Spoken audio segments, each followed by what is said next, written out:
That's a polite suggestion. Sorry, Councillor. Provost, that would mean we can drive home without getting flashed with these headlights. I know Colin would say that's rich coming from you, Lorraine.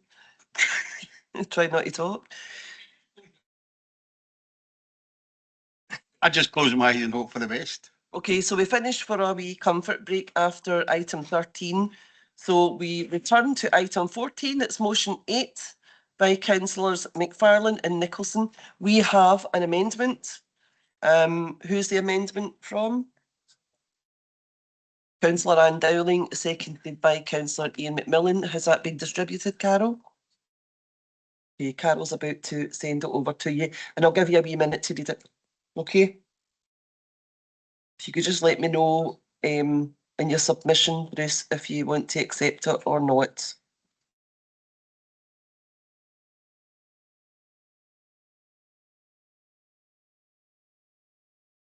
You should have received the amendment.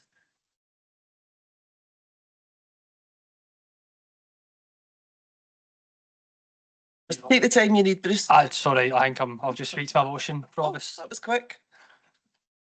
Yeah, well, just crack on then. Thank you, Provost. I thought it was important that I brought this motion before Council today to essentially demand that the UK Government fully reimburses the costs of the employer national insurance contributions to public and third sectors.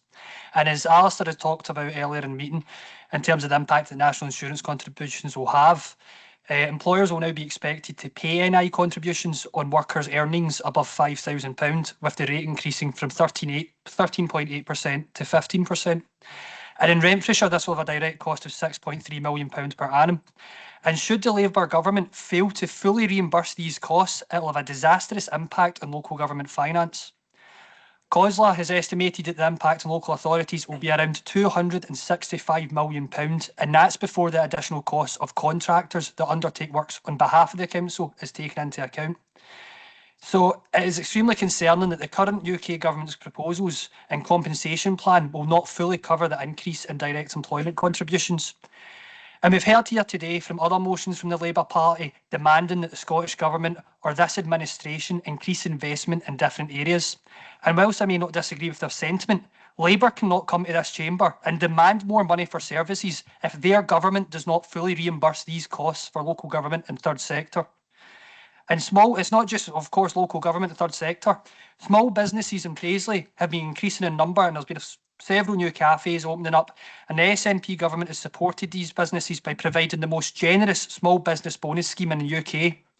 In contrast, the UK Labour Party have decided to implement these national insurance contributions, which will cost for a median employer £900 for each employee on earnings, and that is not financially viable for many businesses. So it will be the small businesses and Scottish local services that will face the brunt of these decisions. And once again, Labour have shown that every time they take office, the economy suffers, and it will be the people of Scotland and Renfrewshire that bear the brunt. And I wait the amendment. Thank you, Bruce. Councillor Nicholson? Reserve the right to speak, Provost. Yeah, but are you going to accept the amendment, Bruce? No. Okay. He wasn't very clear about that.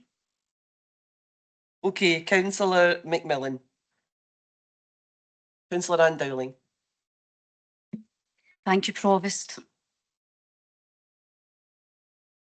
The language of my motion reflects the tone set, my amendment, reflects the tone set by the SNP motion, so I'm not really sure why Councillor MacFarlane here's making a big deal about the word demand, because you started it, mate. It's in your motion. So moving on for that, my amendment is that Renfrewshire Council recognises that the UK Labour budget has delivered the largest settlement for the Scottish Government in the history of devolution. So is that what you mean about every time Labour gets into government, that's what happens to the economy? Because I don't know, does anyone else see that as a good thing? Yes or no? In addition to compensation for changes to employer national insurance contributions for public sector employees, The amendment further notes that a key influence on the provision of council services is the detrimental impact on council finances from years of underfunding from SNP government. I don't want to hear you bringing this up and making demands in the chamber. I'd love you to have done it. And finally, the amendment does demand that the Scottish Government gives an assurance that the additional Barnett consequentials allocated to the Scottish Government by the Labour Government of £1.5 billion for 2024-25 and £3.4 billion for 2025-2026 will be allocated to local councils and to health and social care partnerships in proportion to the national insurance increases in these areas by the UK Government. Now, look, everyone in this chamber knows that the Labour Government is only 6 months into clearing up the financial mess left by Tory government, wars in Ukraine, the vote that took us out of the European Union and the hit that's had in supply chains. I could go on.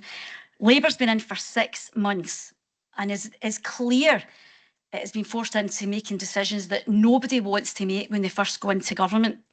Now, the SNP motion talks about detrimental impact on services on the people of Renfrewshire that they rely on. But Audit Scotland, this isn't the Labour saying this is Audit Scotland, the Fraser of Allender Institute and the Institute for Fiscal Studies have all previously criticised the SNP for its failure to respond to the pressures on Scotland's public finances. An SNP government who have now been in power for 17 years. 17 years to get our budgets and finances in good shape. We've had 6 months. So it was Scottish Labour MPs, after a decade of SNP MPs shouting from the sidelines, it was Scottish Labour MPs making the case for Scotland who've helped deliver the £3.4 billion next year so that the Scottish Government have the largest budget settlement in the history of devolution. It was Scottish Labour MPs making the case for Scotland who delivered an additional £1.5 billion of infrastructure investment directly for Scottish communities. The Scottish Government will also receive around £300 million compensation from the UK Government for the changes to employer national insurance contributions in respect to public sector employees. Now, the different choices made under devolution by your team means that we have a much larger share of spending on public sector wages in Scotland, which is your choice. But yet again, the SNP government has not prepared to manage the risks that a pay bill is higher than it's budgeted for. And I'll wind up with this.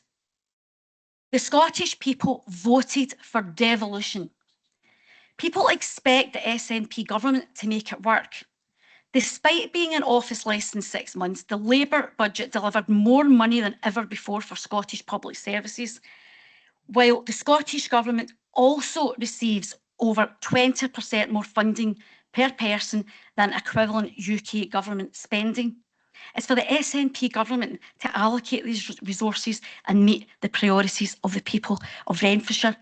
Did the Labour government have dreams of coming in and putting up national insurance? Absolutely not. But for that, the blame lies at my colleagues sitting in the row behind. They created this mess and Labour's trying to clean it up. And I would like to think,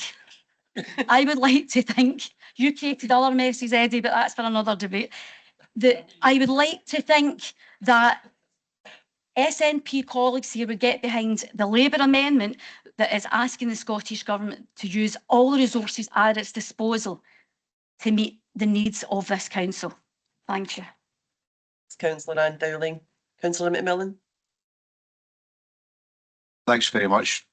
Don't really have too much to add to what Councillor Ann-Dowling has mentioned, but Did you really call me Doig there? No, definitely not. Obviously, Labour have, as Alison said, Labour have only been in for 6 months. What an unholy mess they inherited. They really, really did. And it's absolutely awful what's happened in this country in the last few years. Not all Conservative politicians' fault. You know, with what's happened in Ukraine and the inflationary pressures that has brought, and prices have went through the roof. We're still paying for that every single day. Inflation might have kind of settled down a bit, but prices and some prices are still rising quite high. And we've had other previous reports today about the impact that's had. Now, I don't know if the Scottish Government have made their announcement yet. I don't think it was at 2 o'clock or something. I still hold out some hope that they are going to mitigate this increase in NI. They've got extra money to spend, so there is an opportunity for them to do so. I do understand that this increase is having an impact not only in local authorities and third sectors but also in private businesses. Having spoke earlier in the week to representative of Paisley small businesses, I know that and I understand that. But as Alison also said, no Labour politician that got elected in July was expecting these sorts of increases. Hopefully they're only a temporary measure to get us back on an even keel. But the Scottish Government haven't given extra money, so let's hope they do something about it, mitigate this for local services here in Renfrewshire and throughout Scotland. So I fully support the amendment. Thanks, Councillor McMillan. Okay, Councillor Will Mylett.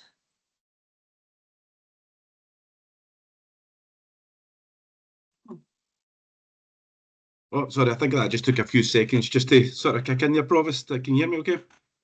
Yes. Yep, perfect. Thanks, Provost. I was always going to come in this motion anyway. I do support the motion, and I think the other issue that I've really got that doesn't really get touched on it is how this is going to affect our current cost of living crisis. I think we'd be extremely naive to think that any businesses are going to be able to take that impact of those rises.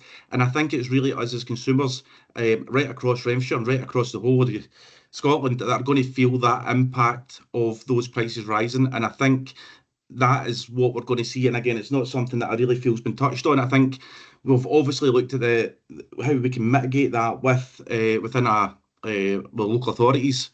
I would just sort of point out that when you're looking at the sort of Labour amendment, the idea of the council getting the correct funding, I do agree with that, and obviously we do have the local government formula for that as well. So again, possibly I would have been happy enough to sort of support and make sure that we get more money. Who doesn't want more money?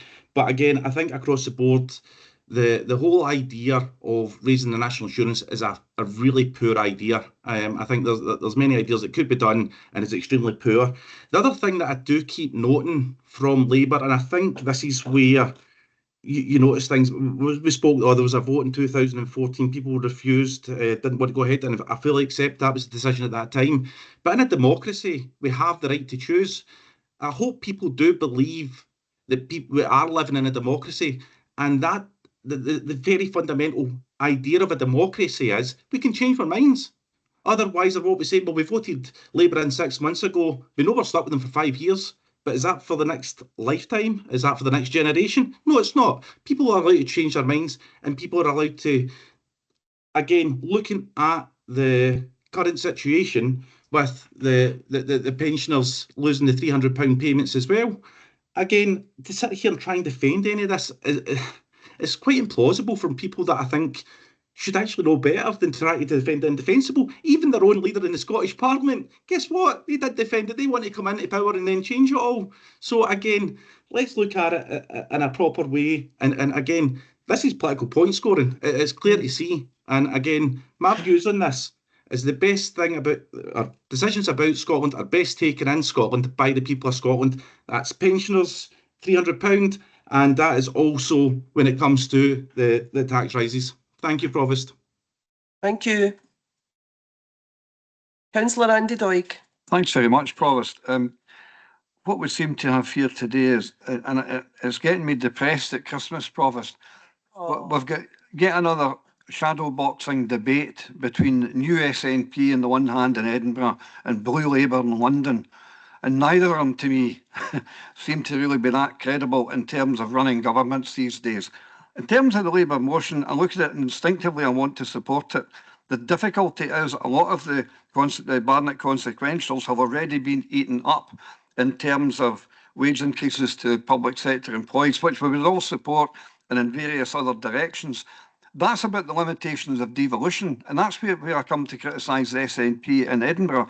They really need, they're complaining about shortage of money. Well, they need to use the powers that they have to raise money about things like land tax. I'm never going to stop talking about the benefits of a land value tax, about the fact that Scotland as a country is sailing along at half speed economically because we're the only country in Western Europe that's got a feudal land system where land isn't taxed, and the benefits that could bring to the public coffers in Edinburgh. Even the USA has got a land tax. There's nothing revolutionary about this.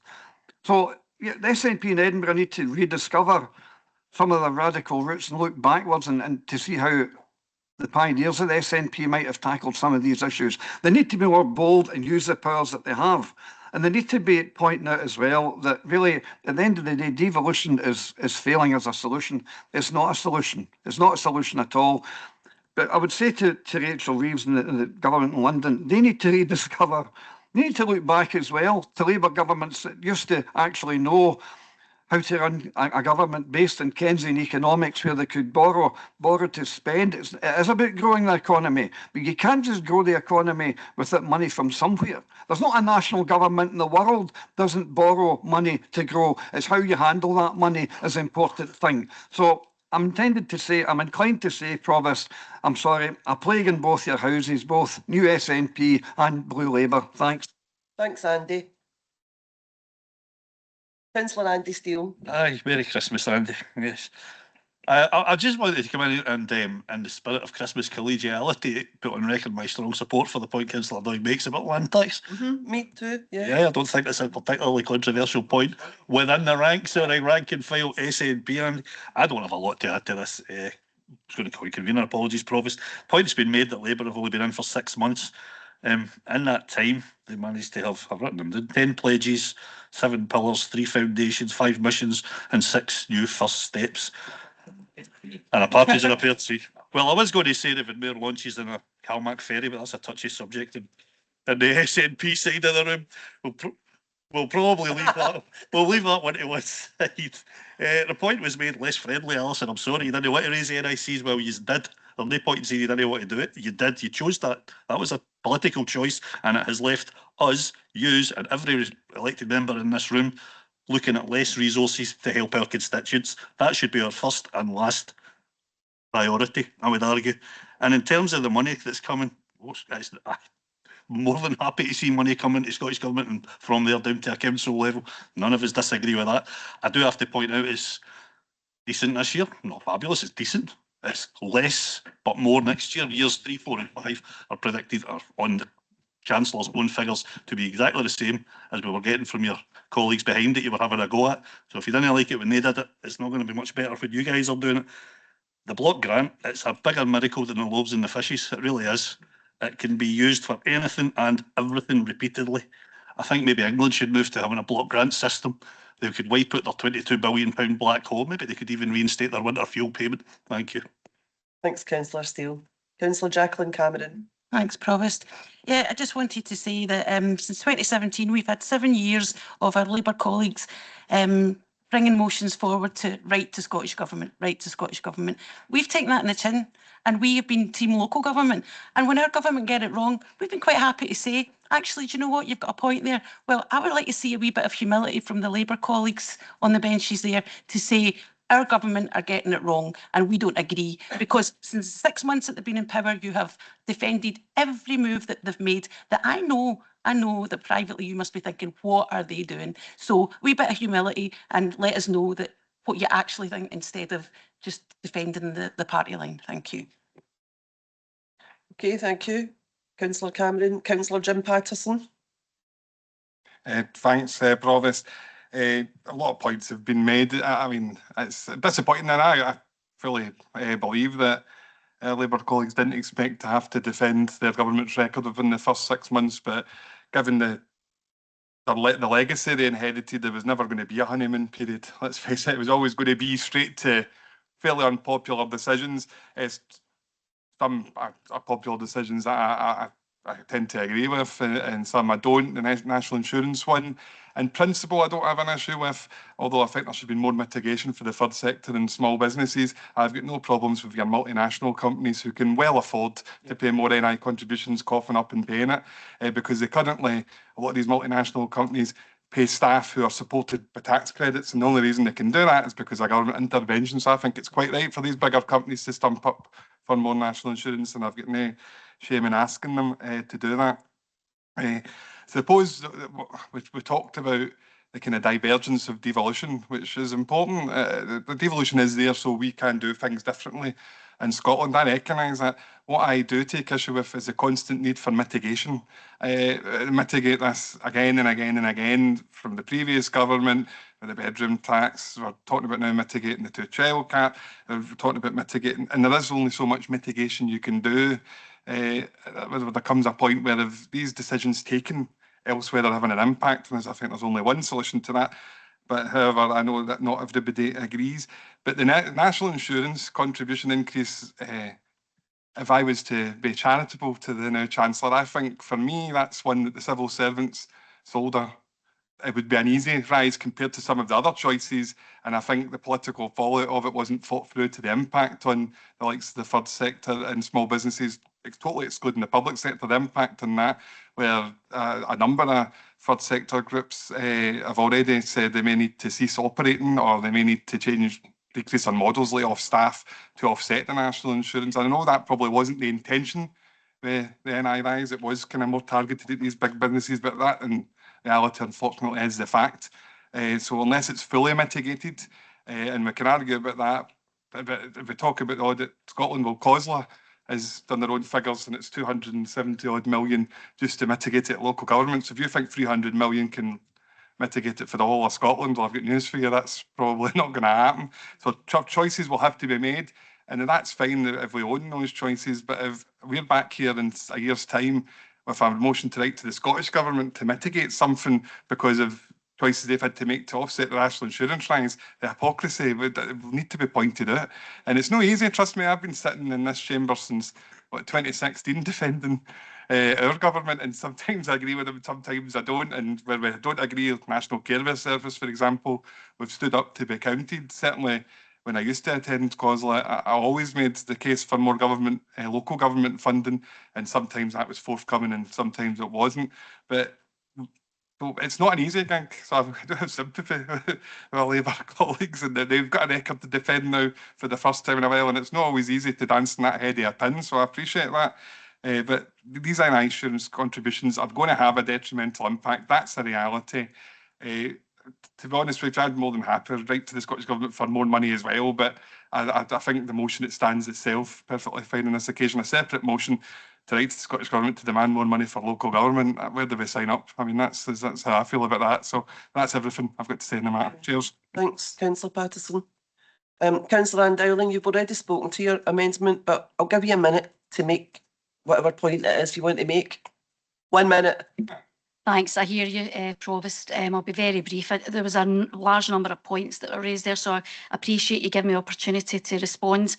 I'd like to pick up on the point that Councillor Cameron made about humility. We have literally just debated the Scottish Labour position on the two-child benefit cap and reached a cross-party consensus on that. So this Labour opposition in Renfrewshire Chamber will always speak for the people of Renfrewshire. The idea that we're, having to stick to party whips and we're now can't speak freely is an absolute nonsense, as we have demonstrated today in this chamber. Also, just the broader points that were made, we won't take any lessons in managing national budgets for SNP representatives, given where we are with the black hole that we see in the Scottish budget, which preceded the Labour government coming in. And I'll finish with this. Despite the record funding from the Labour government, the Labour cash injection, the SNP has still chosen to make drastic cuts to primary care, mental health, and alcohol and drug budgets, with no plan at all to fix social care. So while they point the finger at the Labour government that's 6 months old, it's not time their colleagues in Holyrood came up with a proper plan to fix our NHS and all the other services that they have been responsible for the last 17 years. Thanks, Councillor Dowling. I'm just about to say, Councillor Dowling, I said a minute, not a minute, a point. Thank you. Councillor Cathy McEwen. Thanks, Provost. I did have my hand up, but I think there's a problem with my computer right now. Alison, you mentioned many times there how bad the SNP is, and you also said, you know, what we should be supporting devolution. You mentioned 6 months, 6 months, 6 months, heard that quite a few times as well. Well, in that 6 months, support for the independence in Scotland has increased. Bear that in mind. And that's also with the increases, huge increases you talk about to the council budgets. So yeah, bear it in mind, take heed. And lastly, please, would you just stand up and be counted? That's it. Thank you. Thank you. Councillor McEwen, thank you. Okay, I'm going to, Councillor Smith. I'm going to have Councillor Smith, Councillor Nicholson, then Councillor MacFarlane to sum up. Councillor Ben Smith. Thanks very much, Provost. I was surprised, frankly, to hear Councillor MacFarlane's comment about every time the Labour government come in that the economy is worse. And I often do wonder how SNP politicians would go if there was an independent Scotland. And it must be refreshing for Councillor Graham to know, Neil Graham to know that in an independent Scotland, Councillor MacFarlane would be joining the Conservative group to support their economic policies. An interesting one. To comment on what Councillor Steele was saying about the block grant and how that money could be used for this, that, and the next thing.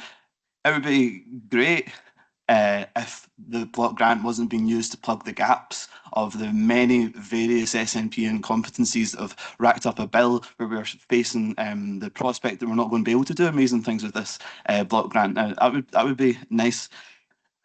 Rubbish? I don't think so. I don't think so. It's good to hear some common sense from Councillor Paterson, as always, regarding the national insurance situation. Listening to some of the comments from some of the SNP members, you would think that the SNP party are now advocates of slashing taxes and supply side economics. And at the last full council, Councillor Audrey Doig told us that she was wearing red because the SNP are the only socialist party in Scotland now. Apparently, Councillor Audrey Doig is wearing red because the SNP are Scotland's answers to the Republicans in America. It does beg our Christmas. Because it's Christmas. I'm sure Republicans celebrate Christmas as well. I'm sure.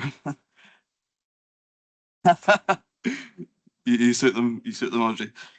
So I think, as always, Councillor Ann-Dowling has made very serious and competent points, and that's why I'll be supporting the amendment and not the motion. Thank you.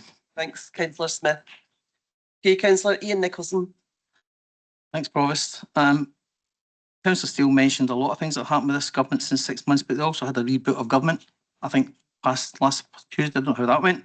I think Labour are trying desperately to try and obviously sidestep their own government actions in here. And I know Councillor Ann-Dowling, they keep going on about cleaning up the financial mess. It's up to the SNP to allocate the resources. It's up to the resources at disposal. Now, there lies the nub here. It's about, I don't know if our Labour colleagues understand what the size of the block grant is, because they seem to think it's elastic. They seem to think it's able to cover everything, everywhere. And then they want to say, well, the SNP should make choices, but they don't specify what choices they think the SNP should make. Do we cut the NHS funding? Do we cut other funding? Do we cut police? Do we cut fire, etc., etc.? You just want an elasticated block grant handed down by Westminster, and it's Westminster that determines that block grant. Then it determines the resources that's within the gift of the Scottish Parliament to spend. That's always happened. So if you want to defend that system, that's up to you, because you're a London party. I understand it. But the point we're making here is the impact of the national insurance claim increases is going to have a serious detrimental effect to this council's finances. Because when the question was put to Labour, including, I think it was Ian Murray, it was asked, but we've got a bigger public sector in Scotland than in England.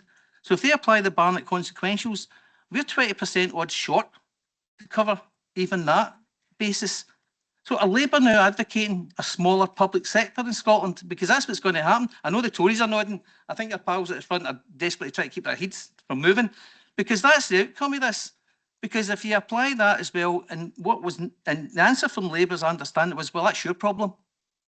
That's a kind of Tory-esque answer to a very obvious issue here, that we have a bigger public sector. The contractors and the charities that we contract with, that bill for them is going to come back to us as a 2.5% inflationary rise in our costs. I know your colleagues over there having a wee laugh at themselves, that's up to them.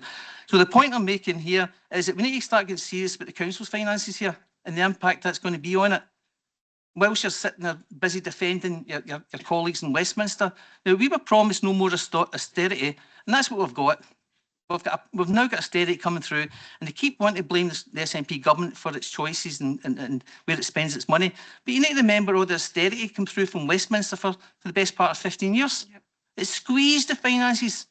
They went on a complete platform of austerity across the board. That's why English councils were falling over, going bankrupt, because of Westminster's actions, and we're seeing it again repeated. Now, I don't need to repeat what's going on in the media. I don't need to repeat. Mencap recently said we're going to have to cut services because of Labour. You can sit there and dress this up as much as you like about how it's a wonderful financial outcome for local governments, when you know fine well it isn't. Now, nobody's expecting to get a complete reinstatement of every penny the council's due, but what we're asking for in Scotland is a recognition that we have a different set of circumstances here. We've got different service levels that we need to achieve. And if my colleagues over there in the Labour group are quite happy to come along to the budget and start seeing cuts in part of the budget because of Westminster Labour, we can't wait to see your budget, how it's going to calculate that in and factor that in as well. Because that's the outcome of this. Unless we get the resources fully funded to our costs with regard to national insurance, I think we're in difficulty as well. It's going to add millions and millions of pounds to our deficit. And the fact is, well, you seem to be trying to kid on it's not happening in Scotland, and it is happening. And more and more of these charities are going to come along and start saying, we can't keep functioning. We can't absorb the costs. We're going to have to cut back. Who picks that all up in many cases? The councils. That's what happens as well. So there's many consequences coming out the back of this unless it gets resolved. And I think my colleague was right. It was an ill-considered, ill-thought-out plan. I think Rachel Rees didn't have a clue what she was doing when she did it. They ran around panicking after the event because they realised the impact on local government and charities and other sectors. They didn't factor that in at all. Then they just tried to apply the Barnett consequentials to Scotland. And again, as someone who wants to see Scottish independence, I want to see full powers for the Scottish Parliament. And it takes you into other areas where they should allow the Scottish Parliament to have borrowing powers. We've got bigger borrowing powers than the Scottish Parliament has. That's Westminster for you. So once you want to have a serious discussion about the powers of the Scottish Parliament and about these resources, you seem to be awful proud about the resources handed down to the Scottish Parliament from Westminster, but it's a confined amount of money and it can only be spent once. You seem to think this money, as I said before, is elasticated. It can be spent on everything, everywhere, all the time, and it can't be. And we always argue the case that local government should receive priority funding. Cosler's been on that case as well. Try to formulate out partnerships status with the Scottish Government as well, so that the status that local government has is recognised in Scotland better. So I think we're on the same page, but I don't think my colleagues in the Labour group have been serious about this. And I think I used a term before in this chamber. Please don't be apologists for your own party's actions. When I suspect my colleague was right, there's a few in there more than worried about what Labour's doing in Westminster, because it's coming back to you now about the actions that have been taken. They could have mitigated the national insurance increase. They could have factored it in, but they didn't. Scotland was an afterthought in this picture, and that's what's happened. And now they can't figure out how to solve it. So what we're saying today is we want to be fully reimbursed for the national insurance.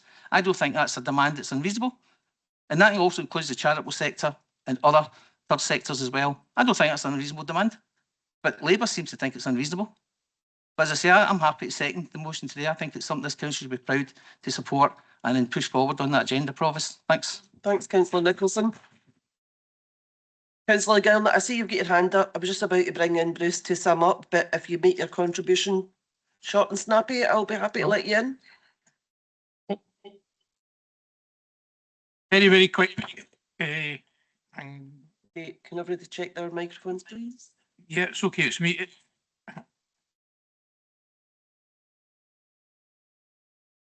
It's aye.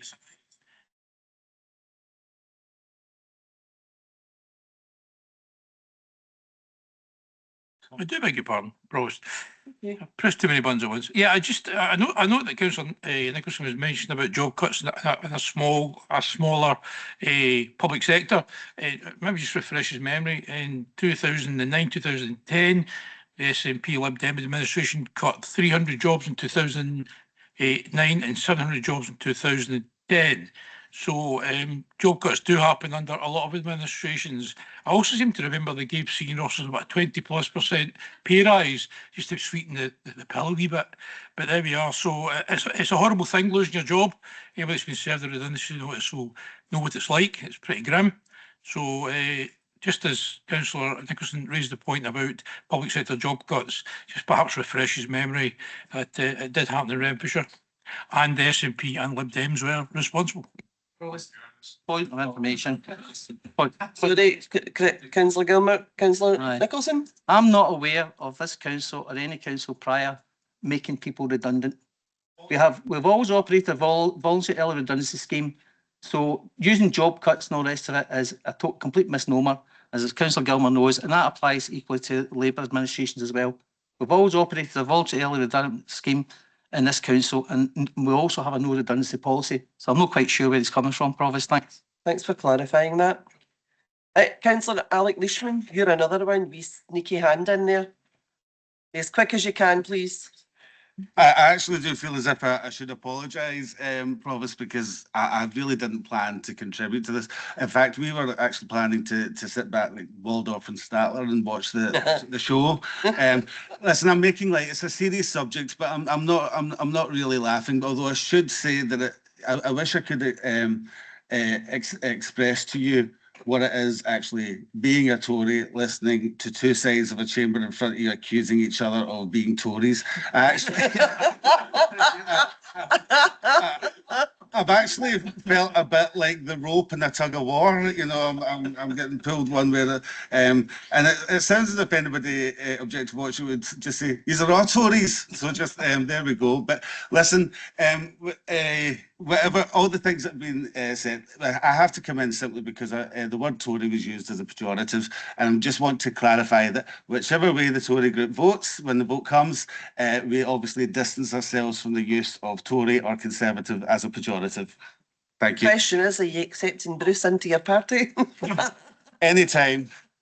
I appreciate the offer, but I'll politely decline. Bruce, do you want to sum up, please? Yeah, absolutely. And I'll tell you what, I've been dotting things in that Councillor Ann-Dowling was saying in her contribution there, but the contribution for Councillor Smith to say that my motion in any way makes me a Tory is blowing me out the water. And then to comment on Councillor Audrey Doig's dress sense today with some sort of political point was a bit bizarre. So I've got to say it's up there as one of the most bizarrest contributions I've heard of an elected member in this chamber. On to the substance of what some of Councillor Ann-Dowling said there. She talked about this as the biggest, settlement in devolution history, and they quite like this line. It's been used in Parliament a few times. But you're essentially giving with one hand and then taking away with the other with the NI contributions. So you can't play that line. And to talk about the MPs, the SNP made this point, in 2015, give Scotland a strong voice in Westminster. And I seen Councillor Ann-Dowling there was making the point that, the Labour MPs was a strong voice for Scotland. A strong voice for Scotland isn't taking away our pensioners' winter fuel payment or not mitigating the two-child cap and letting, as Councillor McMillan said, oh, it's all right, we'll let the Scottish Government mitigate it. They'll mitigate these things. It should not be up to us if there was a competent Westminster Government that wouldn't put devolution in that position. Thank you, Provost. Thanks, Councillor. Okay, we'll go to the votes. Thank you, Provost. It's a roll call vote. We have a motion from Councillor MacFarlane, seconded by Councillor Nicholson, with an amendment from Councillor Ann-Dowling, seconded by Councillor McMillan. Could members confirm whether they're voting for Councillor MacFarlane's motion or Councillor Ann-Dowling's amendment? Councillor Adam. Motion. Councillor Airlie-Nicolson. Motion. Councillor Ann-Dowling. Amendment. Councillor Jacqueline Cameron. Motion. Provost Cameron. Motion. Councillor Campbell. Motion. Councillor Clark. Amendment. Councillor Davidson. Amendment. Councillor Devine. Councillor Andy Doig. Abstain.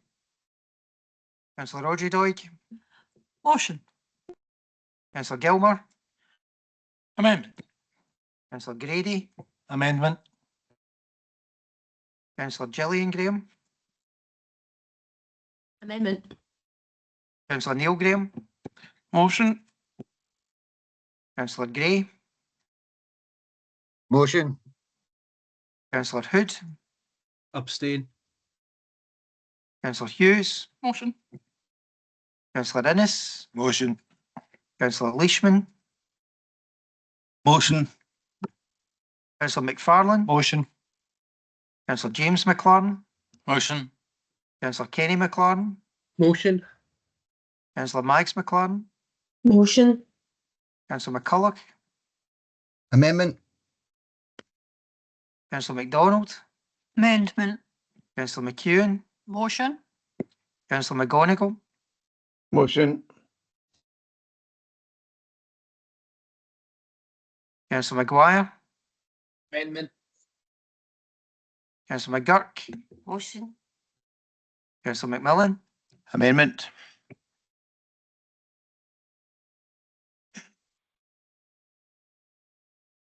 Councillor McNaughton. Motion. Councillor Montgomery. Amendment. Councillor Mullen. Councillor Milet. Motion. Councillor Nicholson. Motion. Councillor Paterson. Motion. Councillor Rodden. Motion. Councillor Shaw. Motion. Councillor Smith. Amendment. Councillor Steele. Councillor Hannigan has voted for the motion. Now, with 26 for the motion, 13 for the amendment, with 3 abstentions, the motion is carried. Okay. Moves us on to item 15, motion 9 by councillors McMillan and Clark. And as far as I'm aware, we have one amendment. Is that right? Or am I completely wrong?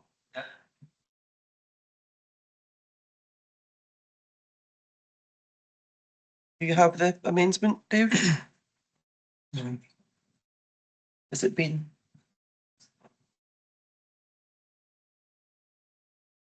Has it been, is it not been sent to? Ian, could you forward it on, please? Sorry, the officer should have had that.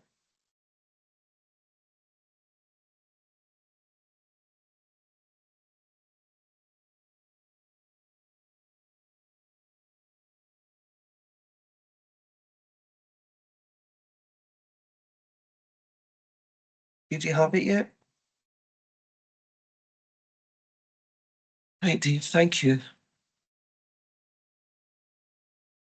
Just give you a minute to read the amendment, councillor McMillan and Clark. It's just been sent just now.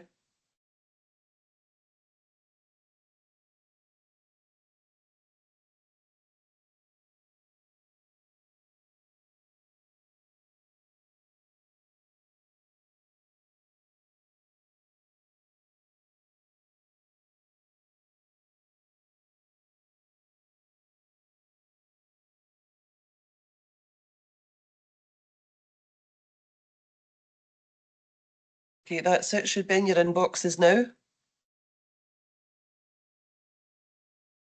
In the meeting chat.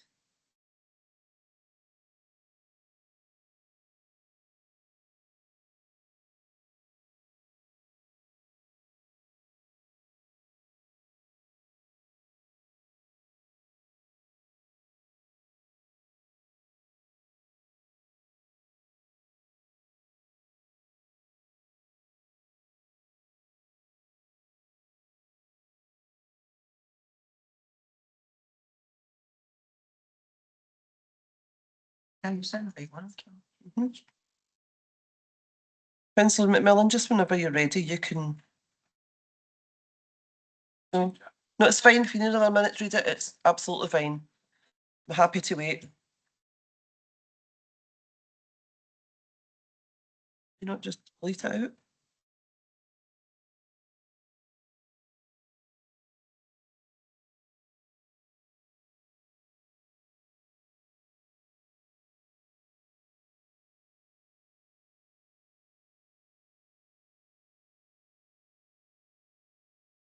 It's just coming through. It's coming through. Seek some advice from Mark Connican. Yes. Could we accept this as an addition? And would that be acceptable to the mover of the amendment? Just add the word furthermore and then put Councillor Adams' amendment. It's the last line in the Labour amendment that I've got a taken a umbrage with. So if you want to remove that. What, the one that begins, sorry, the one that begins finally? Mhm.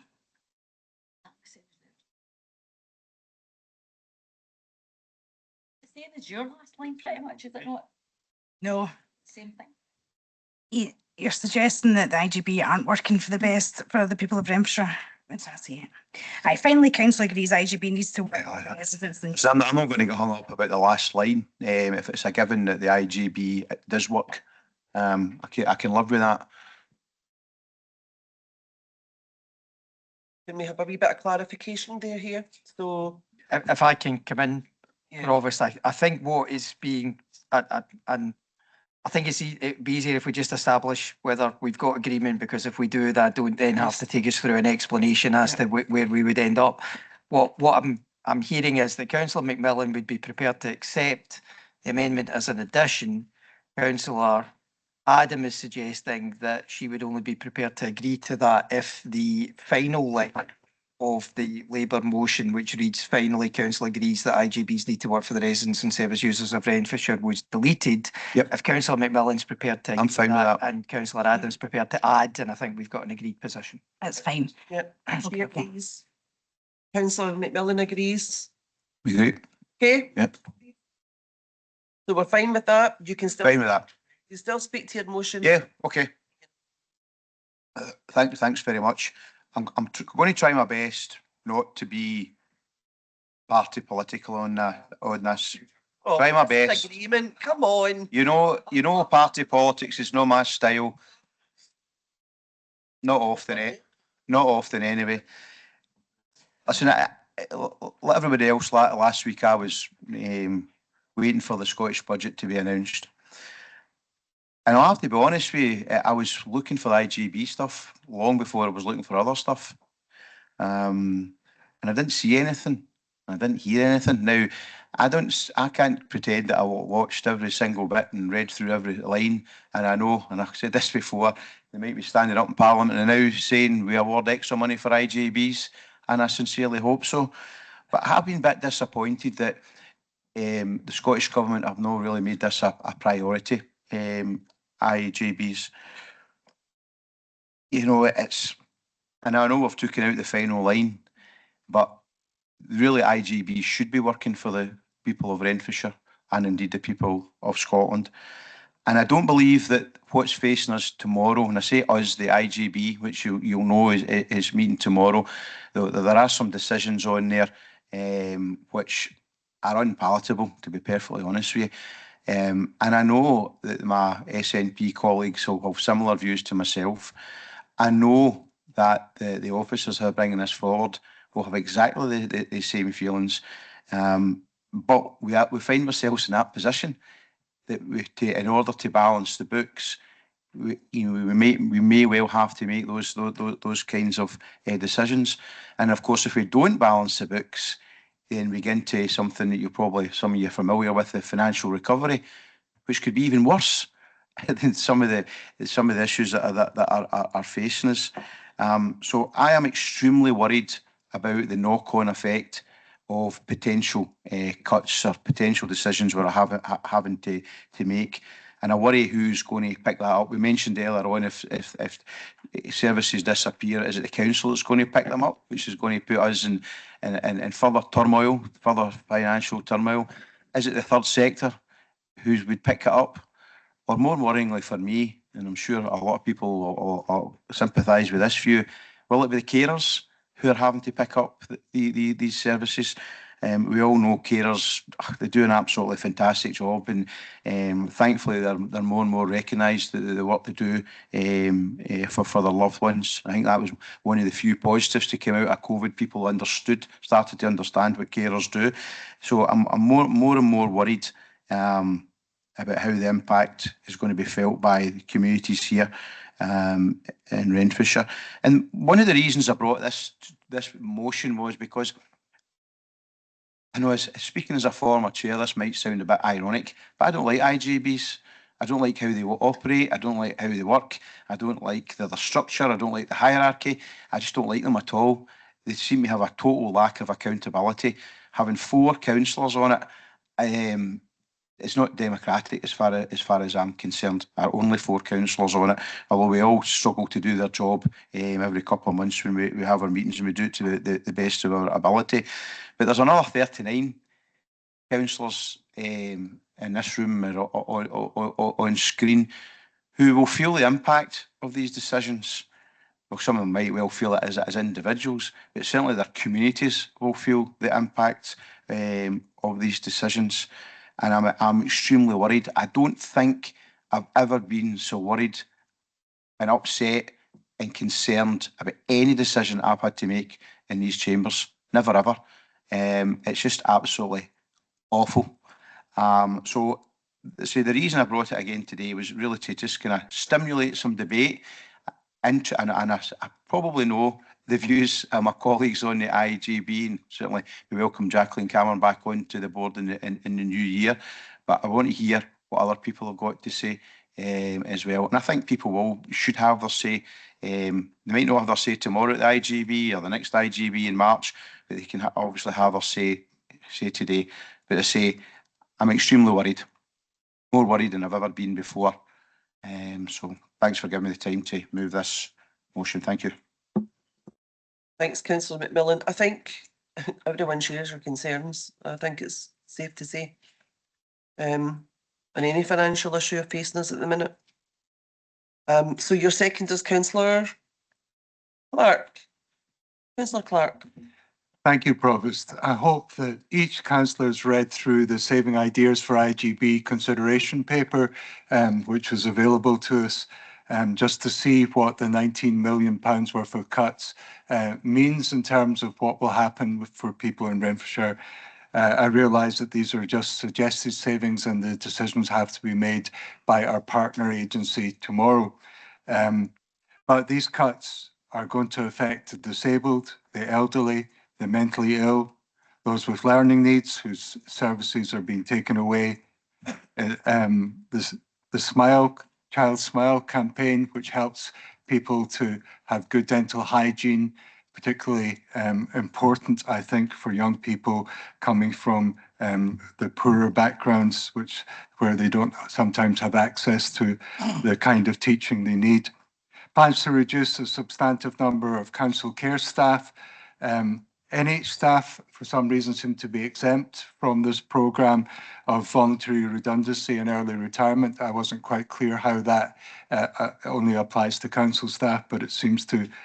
But such savings are dependent on staff's compliance, and it's not necessarily the case that people will take early retirement or early redundancy, and so that's not a sure saving. So I have some concerns about that, but I also have concerns that the loss of experienced staff affects the service through this. If people take early redundancy, and the increased pressure on existing staff, we know already, if you read the papers carefully, that they're already stretched. There's a very high rate of absenteeism.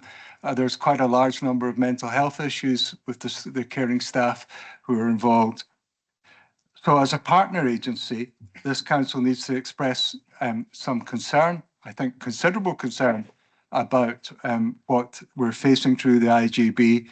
I have consideration for them because I think they're facing these enormous financial pressures, and I do hope, I quite like the second part of the addition, which is asking the Scottish Government to have a really good look at IGBs and to hopefully to do something to help within this scenario. So I hope that you, tomorrow, those of you who are on that board, who are having to make these difficult decisions which affect people so deeply, will make good decisions as you move forward. And I hope we can do as little harm as possible to people in the community. Thank you.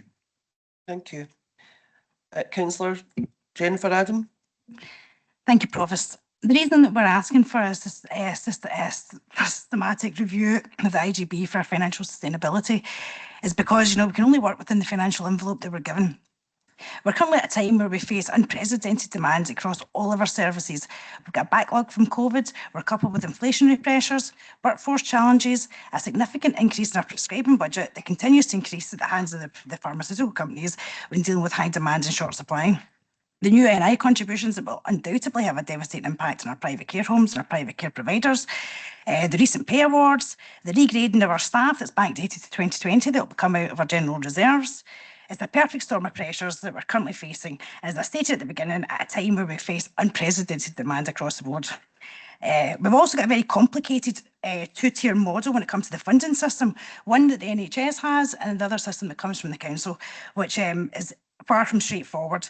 And obviously Renfrewshire's got an additional issue with the fact that children's services are not within the IGB. Therefore, that results in a further delay in our understanding how much we're actually ever going to receive.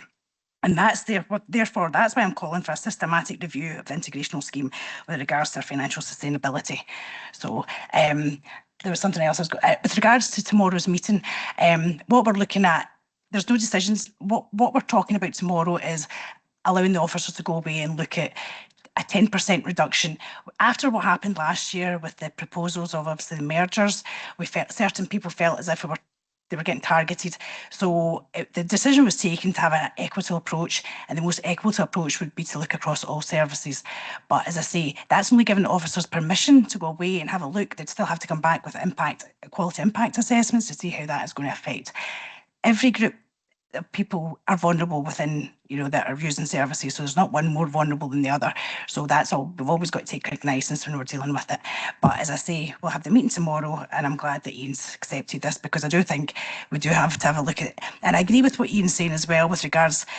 It's a difficult position we're putting in the IGB, because we're not actually there to represent our constituents. You've got to wear a different hat, and that can be a really conflicting position for us, because, you know, your inbox fills up with, rightly so, concerns from people with proposals that be coming before the board, and we're left in a really difficult situation where we're not really able to make a decision on those bases. You know, it's got to be related to policy. So it is a difficult position for us all to be in the IGB, but hopefully, you know, the Scottish Government will look at this and let's see where we can end up with it. Okay, thanks, Jenny. Councillor Airlie-Nicolson, you're the seconder of the amendment. Yeah, I'm fine. I'm happy to speak just now because we're agreeing the motion. I'm not, Councillor McMillan's right. If you were to ask, if you take a straw poll around this chamber, I think in my own view is I don't think the IGBs work the way they were intended to work. I don't think the model's right. There was always a lot of questions around the model, and since then we've basically been proven right that the model doesn't work. Our motion is asking for a review at the very least of the financial modelling for it, because as our Chief Financial Officer has said a couple of times, there's a severe financial risk to the council about the IGB sort of going into recovery as well. And our HSBC has found itself in a position where it's had relatively, through a lot of measures, it's had using its reserves and stuff like that, it's found itself in the same place a number of other ones have found themselves before getting into recovery. Now, to my mind, that's something that the Minister and that has to take cognizance of. You know, they have to recognise that a lot of the IGBs are maybe in a stage of process of falling over away. And because IGBs are obliged, similar to the councils, is to set a balanced budget, it forces the agenda along for them. So that becomes the agenda, is setting a balanced budget as opposed to make the right decisions at the right time, the right pace with regards to the service users. That shouldn't happen in a service like a health and social care partnership, because you're dealing with people's day-to-day lives and people's day-to-day needs. Councils maybe can mitigate that because of the scale. But with IJBs, you're talking about a different client base there. And I think that's a fundamental flaw in the financial structures as well. And I don't think, I mean, my experience over the past couple of years is just constantly seeing health ministers passing through resources without a real look at if those resources are adequate or whether the resources are matched properly to each IJB. You know, there's 12 IJBs that don't have children's services in them, but there was no recognition made of that. It's just the funds were just passed through for adult social care, and that left those councils having to pay twice in a way for health and social care aspects. So I think that we're all in agreement with this one. I think the Scottish Government and the Minister in particular has to be conscious of what's likely to happen to IJBs, including ours, and going forward. And from a council perspective, we are conscious that if things don't change with them, as I say, I know the budget details are put out the day, if things don't change to stabilise IJBs, it's the way the model's working that this council's liable to pick up. So what's the point then? I mean, why don't we then run adult social care like we used to do? What's the point of giving it to a separate body? And I know it's all about integration, but I think you can achieve integration without having separate bodies. It's never evolved, the model, and at its time it did evolve. And I know when they did the last review, I went and looked at it in 2018. The minister then just specifically ruled out looking at how the model works. They just wanted to look at very specific parts of it. So they very clearly had intent not to revisit the model, but clearly the model's not working. Because, I mean, as the Chief Executive knows myself, every time this comes up every year, I keep asking, and how does the funding model work for this? I don't understand it. There's two streams coming in, but they go into the same bank account, do they cross-fertilise, all that sort of stuff. So it's a very odd setup, and as I say, my understanding as well as the NHS, again, they operate to a completely different set of rules with regards to resources and staffing and all the rest of it, yet the council side operates. So it's up to IG. It's a difficult place for them to make decisions on that. But I think fundamentally there has to be a fundamental review of IJBs and starting with the financial model on it. And that's what we're asking just now. And I know it'll take years. And I know the government spent a lot of time and effort on NCS, which we told them it's not the priority. We needed what IJBs looked at first. That's been parked. But as I say, I think the council's of one mind here with regards to it's urgent that IJBs are looked at. If they're to be sustainable, if they still work for the service users, then they have to be looked at and funded. And we might suggest that they should be funded directly from the Scottish Government. If that's the case, why is it falling back onto us? You know, and becomes a financial risk within our profile, yet we don't have any real control over the decision making, etc., etc. So I think that's fundamental. That's why I think the councils are mind to agree on this point today, Provost. Thanks. Thanks, Councillor Nicholson. Councillor Eddie Devine. Thanks, Provost. If I could just take you back to, we were on about this in the papers that we've already went through, the general fund. On page 23, it says in the bottom two lines, a note that the current overall estimated recurring funding gap for 24-25 is 10.7 million. This is forecast to increase to 22.9 million 25-26 and rising to 34.9 million in 26-27. And as Councillor Nicholson said, 5.3 in this, basically, if the IGB can't fund itself, then they're coming after us, councils. We don't have enough money to do what we want to do just now, and we're going to be asked, we'll be the bad guys in this, and that can't be allowed to happen. I'm glad that everybody seems to be on the same side. This is ridiculous that councils are going to have to try and pick up this.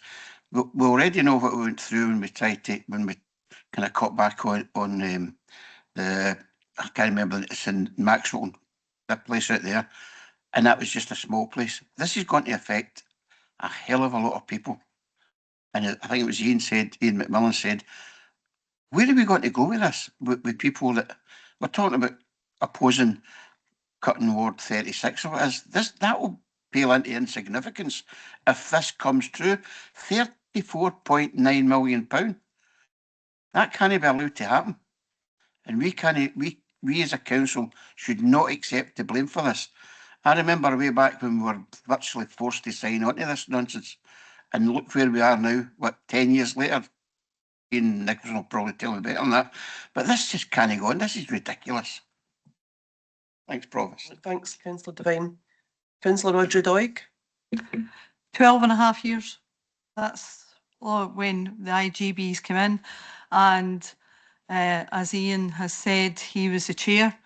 But do you remember, Ian, what the opposition representation was in the IGB then? 0. You didn't allow us any chair basically there. So feel lucky that you'd actually got representation on it, because you gave us none for the IGB, you gave us none for COSLA, etc. So don't moan at us about how it all started. You were there, and only Labour members were there when this was all set up. Yes, I agree that the model has not worked, and that yes, as Eddie says, we will be het for the services that basically we supplied in our own grouping before all this.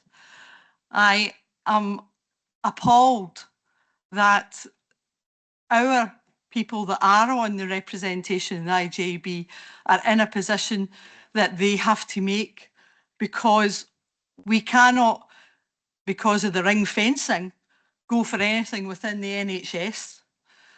So basically the services that we provided before are the ones that they're going to go after. And I give all sorts of power to their elbows in making the decisions that they're going to have to make in the near future. And I know it's not going to be a pleasant time tomorrow or in the future ones, but I hope everybody in here will back them 110%, whatever decisions they try and make. But there are going to have to be cuts, and they're not going to be acceptable for different groups and different pressure groups. But it is a terrible position to be in when something obviously isn't working. Thank you. Thanks, Councillor Doig. Councillor Lisa Marie Hughes. Thanks, Provost. I'm just looking at the people following me, and you're getting the entire gamut of people who have been practitioners and are now sitting in the IGB. I echo what everybody else says.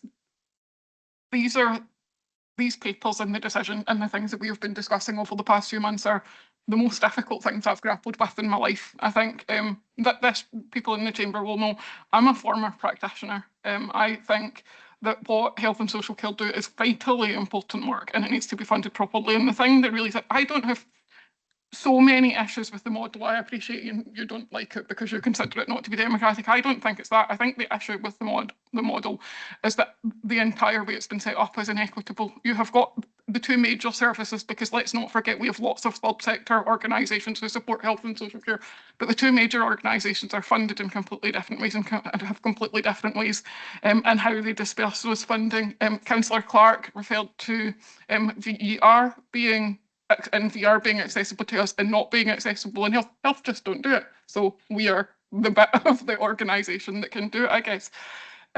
And I think the other thing that's been referred to by a couple of councillors is the ring fencing of funding. I don't actually think national governments having things that they want to do and putting money forward for it that is only for that is a bad thing. I think when it creates a system where much of that is weighted towards one side of the system and the other, and that is a funded system where there are no charges, and the other system, like councillors ones where there are charges, that makes it inequitable automatically, and it makes it very difficult to work. And the scale of the financial challenge is, it feels immeasurable to me. The money just, I don't know how we can do it, I'll be honest, and I really struggle with that. And I think that's why I really support it needs a root and branch review of the finance to begin with, and then, well, I would go so far as to say maybe more of it after that, but I think the finance is still the key point for us to be now, because we need to be able to deliver services in the next few years. Yeah, thanks, Councillor Hughes. Councillor Airlie-Nicolson. Thank you. I would like to say thanks for the colleagues in terms of some understanding how difficult this is for anybody that's on this board at all. There is absolutely none of us, and no councillors here at all, that would want to be put in a position where we're having to make the decisions that we're making. What I would like to do is let the public know, from my perspective, that we are having to meet shortfalls of stuff that councils have no say in at all. And I would point you to the prescribing deficit. There's huge amounts of money being spent on prescribing, and that falls within the IGIB's remit. So a significant part of the funding that we're going to have to find in terms of that is stuff that's dealt with at a national issue area. The price that we pay for our prescriptions and for our medication is negotiated at times nationally.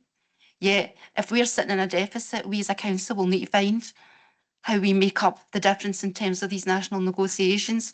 For me, the model is the wrong model.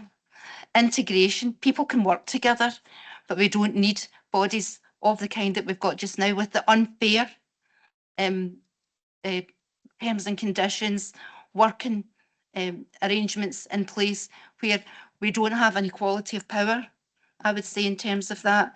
And we don't have an equality of protection for our workers, and we work in different disciplines. We can work together. We have done before. I'm not a great supporter of the model just now. I think we've spent the time that we've spent and the evidence is there in front of us. It doesn't work.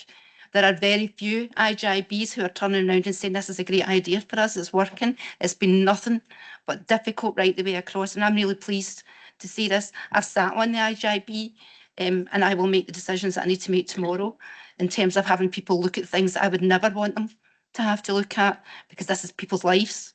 And I think we're put in this position because of a model that somebody's thought would be great and have never looked at in terms of let's have a root and branch review in terms of that.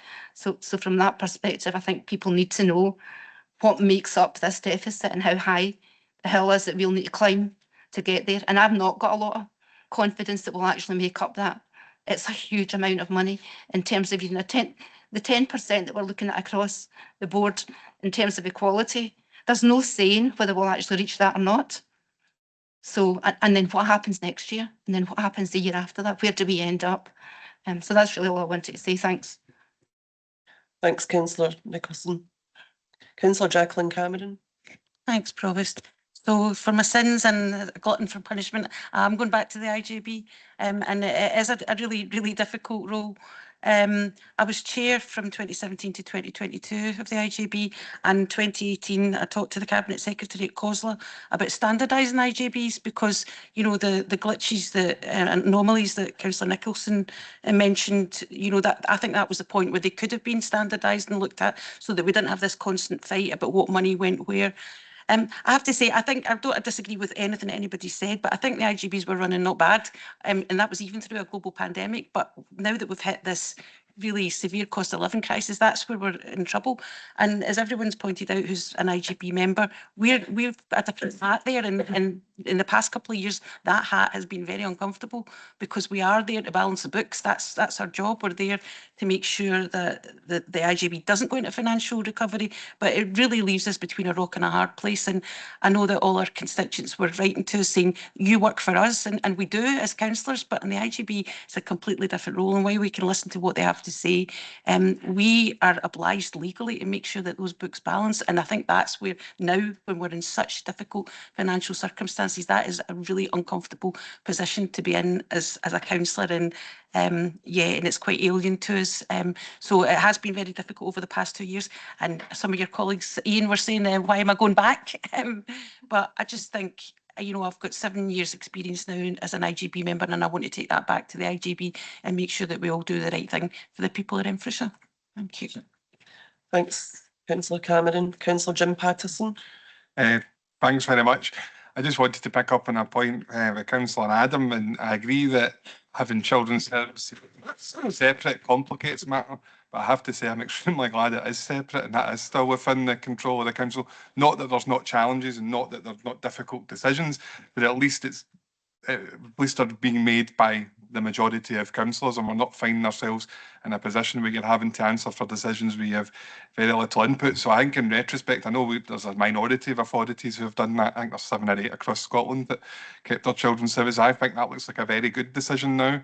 In hindsight, it wasn't a good decision at the time, but in hindsight now, looking back, I'm very, very glad that decision was taken when it was, because as difficult as these decisions are, you can only imagine how much more difficult would it be if you were including the kind of services that children's services deliver some of our most vulnerable children. So I've just wanted to highlight that fact, and that was a decision well made, and I'm very glad that it was.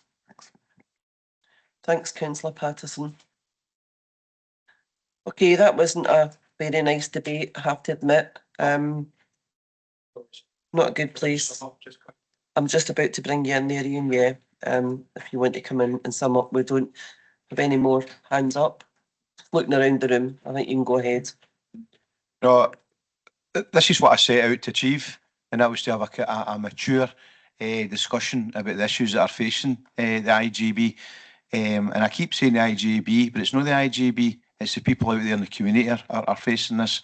That's the most important aspect of this whole thing for me. But I would just like to thank everybody for the way they've conducted themselves through this whole debate, and I think everybody realises the seriousness of the situation. So thanks very much, colleagues.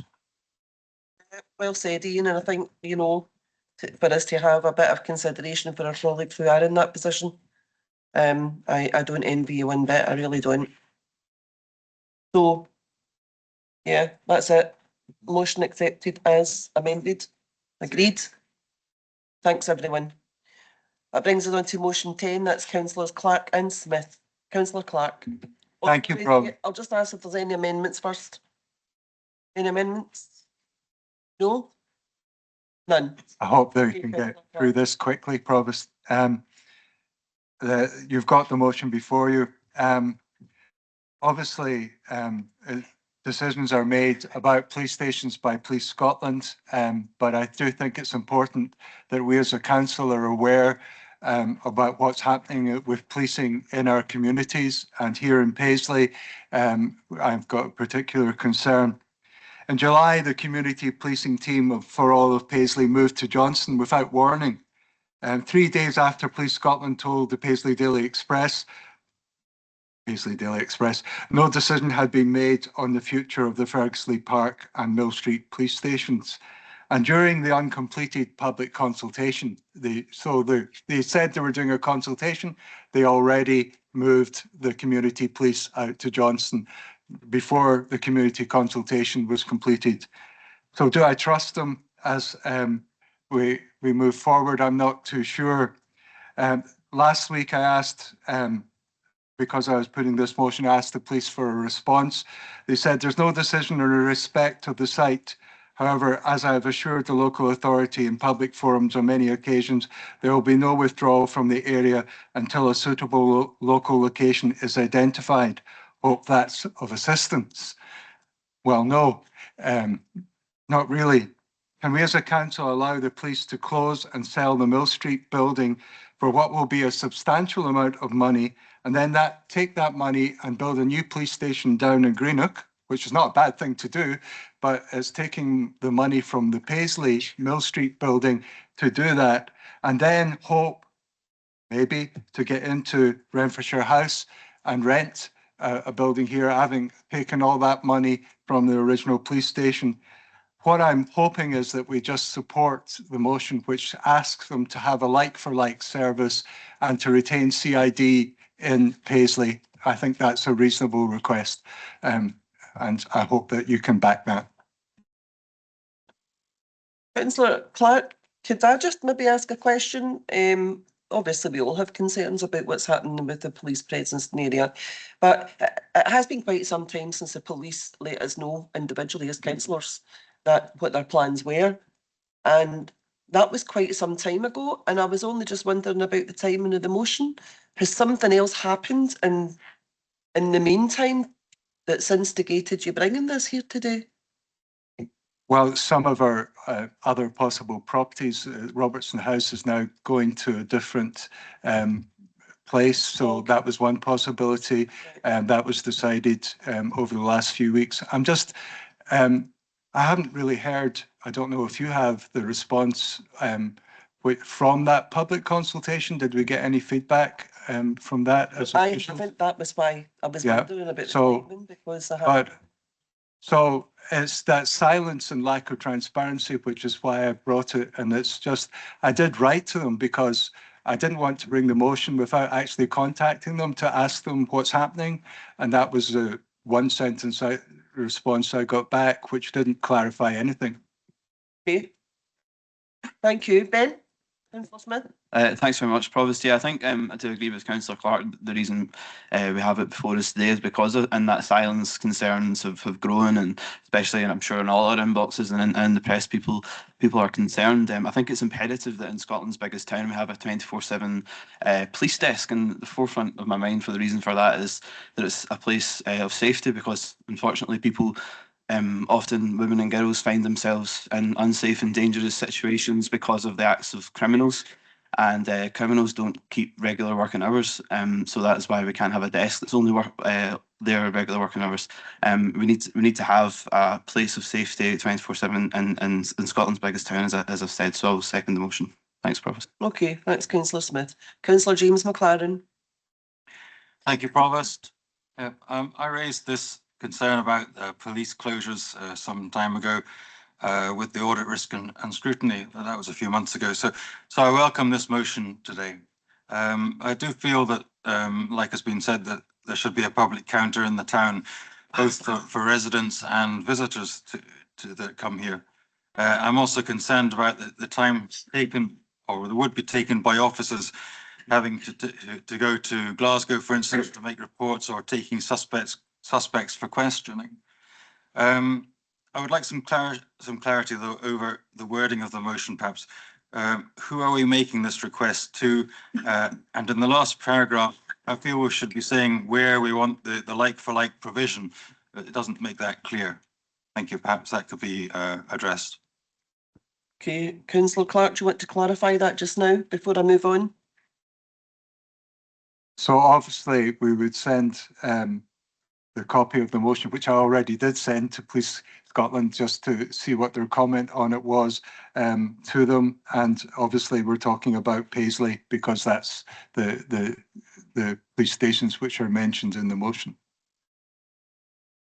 Okay, James? That's fine, thank you. Okay. Councillor Eddie Devine? Thanks, Provost.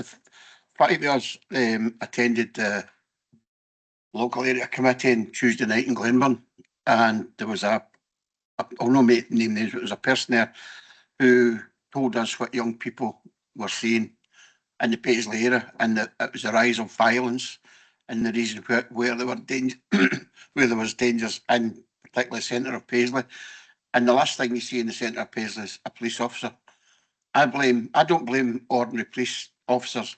I blame the hierarchy who seem to think they're now politicians and they don't give you a straight answer. And I think Graham Clark said at the start, they don't tell us anything. They send these things out and then they forget that they've told us. Where is the police? Do we get a report? I don't know which board that would be. Would it be housing? Marie might know. Is it housing? We get an update. I'll let you. I'll finish here and I'll let Marie come in. We used to get them at the neighbourhood forum meetings as well. I'm not sure. Police Fire and Scrutiny Board. Okay, Marie, do you want to come in and address that? Yeah, quite happy to answer that. The Police Fire and Scrutiny Board is the area, is the board where any updates are given in any of the areas, and any members from across the council can ask, and they do not just for their own areas, but they ask for it collectively. The police announced about quite a few years ago that they were intending to close the police station in Paisley, but they were working with the council to look to potentially come into this building. But that has actually gone through 2 commanders, I think, so far, and that decision has not been made as yet, as far as I know. They're also looking at other potential offices or place to be based in Paisley, but we haven't been given up-to-date information recently on that. And hopefully there's a new commander coming in. We're hoping that that person will take it forward. That's as far as I know. Maybe the officers can help more, but that's all. Okay, thanks, Councillor McGurk. Councillor Ian McMillan? Just briefly, Provost, I think the important part about this motion is to have the maintaining their current policing provision, which includes a 24/7 public counter. I think that's vitally important. Having had the police office in Johnson close a few years ago, we're quite happy to have a police presence still in Johnson, albeit in the town hall. You can still go in there and report things. You can speak to an officer if you've got any concerns, and the staff and the police are very, very helpful. However, if something happens at 9 o'clock at night, where do you go? And I'm going to make a case for Paisley. Obviously, it's the biggest town in Scotland. And so if something happens in Paisley, where do they go? Because I know there's people from Johnson sometimes will come into Paisley because at least they know they can speak to a police officer there. But where do people from Paisley go if there's not that 24/7 provision? Where do they go? So that's a big part of the motion for me. Thank you. Thanks, Councillor McMillan. Councillor Bruce MacFarlane. Yeah, just briefly, kind of what the discussion was there. As far as I know, when there was a meeting, I think it was June, July, with elected members, we were told at the time that any like-for-like replacement would include a 24-hour police desk. That's what we were told. So assuming that, I'm guessing the position hasn't changed, I completely welcome, be good for clarity. I was also understand that Paisley Mill Street Police Station will not close unless there is a suitable alternative. If a suitable alternative is not found, then Mill Street will remain. The question was, for the police point of view, was, well, if it's cheaper to then have a new building or a new premises such as Renfrewshire House, rather than having to reinvest in the existing building, which they've said has got a lot of issues, that would be preferable. But whilst I'm absolutely fine with getting more information from the police about it, as far as I know, the position hasn't changed, and the police are committed to a 24/7 public access, as well as a like-for-like replacement in Paisley. Thanks. Yeah, and that's why I was asking Councillor Clark, has anything changed? Because that is the position that I understand. But it won't do us any harm to try and get that officially down in paper again. Okay. The motion is agreed as far as I know. Yep. Okay, thank you for that. We now move on to item 17, which is we need to put out members of the public and